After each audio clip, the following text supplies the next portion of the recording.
कांग्रेस के वरिष्ठ नेता चौधरी स्वर्गीय संतोष चौधरी की धर्मपत्नी करमजीत कौर आज बीजेपी में शामिल हुई है।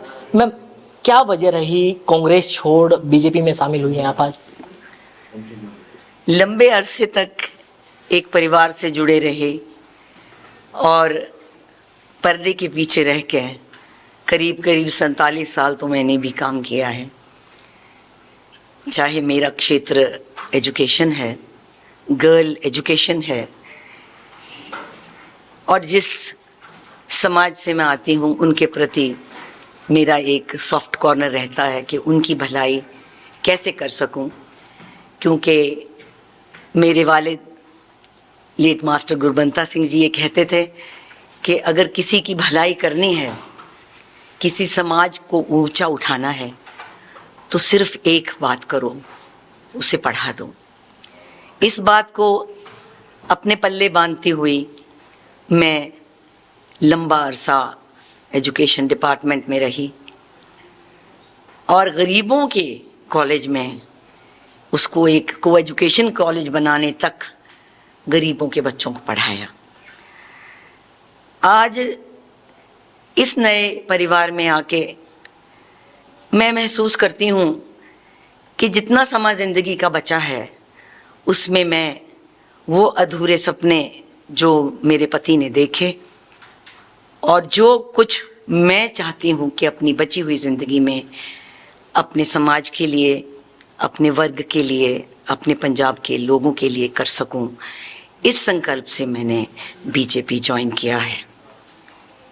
और भारे मन से कहती हूँ कि मैं अपने पिछले परिवार के लिए कुछ भी नहीं कहना चाहती, एक बात के सिवा कि आत्मचिंतन ज़रूर करिए कि क्यों पुराने परिवार जो सदी तक आपके साथ निष्ठा से जुड़े रहे, आज क्यों रुष्ट हैं, क्यों निराश होके पार्टी को छोड़ने के लिए मजबूर है। मैम, क्या आप जालंधर सीट से चुनाव लड़ना चाहती थी, लेकिन वहां से जो उम्मीदवार है चरणजीत सिंह चन्नी को बना दिया है? क्या ये भी एक वजह रही है? क्या, क्योंकि इससे पहले की अगर बात करें, आप खुद जो कांग्रेस की पूर्व अध्यक्ष रही हैं सोनिया गांधी, उनसे भी आपने मुलाकात की थी।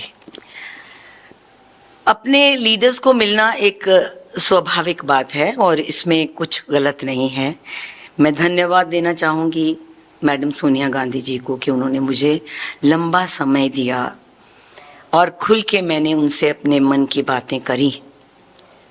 कोई रही होगी उनकी भी मजबूरी कि वो इस मसले में कुछ नहीं कर पाई, लेकिन आपने चन्नी जी का नाम लिया तो मैं ज़रूर कहूँगी कि ये सांप सीढ़ी का खेल नहीं है कि आपके डाइस ने आपको ज़्यादा नंबर दिया, आप सीधे सीढ़ी चढ़ गए। आप जानते हो कि सीढ़ी के आखिरले पॉइंट पे खतरा भी रहता है। हम जब यकलख्त छोटे समय में बहुत कुछ पा लेते हैं तो कई बार हम सही चीज़ को सही कहने की क्षमता खो बैठते हैं, और यही चीज़ मैंने देखी संतोष जी के निधन के बाद। मैंने बड़ी करीब से उनकी मैयत पे बैसाख बिछा के लोगों को अपनी प्लानिंग करते हुए देखा, लेकिन अपनी पार्टी पे पूर्ण भरोसा था कि वो गलत को गलत और सही को सही कहेंगे। जो मेरे परिवार के साथ हुआ वैसा किसी के साथ ना हो। लेकिन अब मेरी जिंदगी का बचा क्या? मैं रिटायर्ड डीपीआई कॉलेजेस हूँ।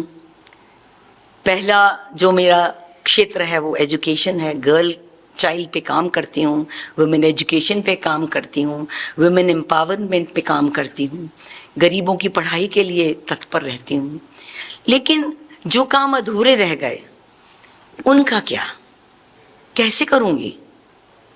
जिंदगी जितनी बची है उसमें उनको पूरा करने की जो मन में मेरे एक तीव्र इच्छा है, उसको पूरा करने के लिए मैंने इस परिवार में अपनी शामूलियत करी है, बिना किसी शर्त के, अपने आप को समर्पित भावना से मैं इस परिवार में हूँ। और ख़ास तौर पे मैं कहना चाहूँगी कि नरेंद्र भाई मोदी जी के जो आदर्श हैं और जो उनका विजन है, मैं उनमें पूरा भरोसा रख के अपनी भी जो योगदान अपने समाज के लिए, अपने परिवार जलंधर के लिए मैं कर सकूं, ये मेरा सौभाग्य क्या है। कोई इच्छा जताई है कि लोकसभा चुनाव लड़ना चाहती है आप, क्या दूसरी लोकसभा सीट से? मैंने बड़ा स्पष्ट किया है कि मेरी कोई प्री कंडीशन नहीं, ये बड़ा सेल्फ एक्सप्लेनेटरी है।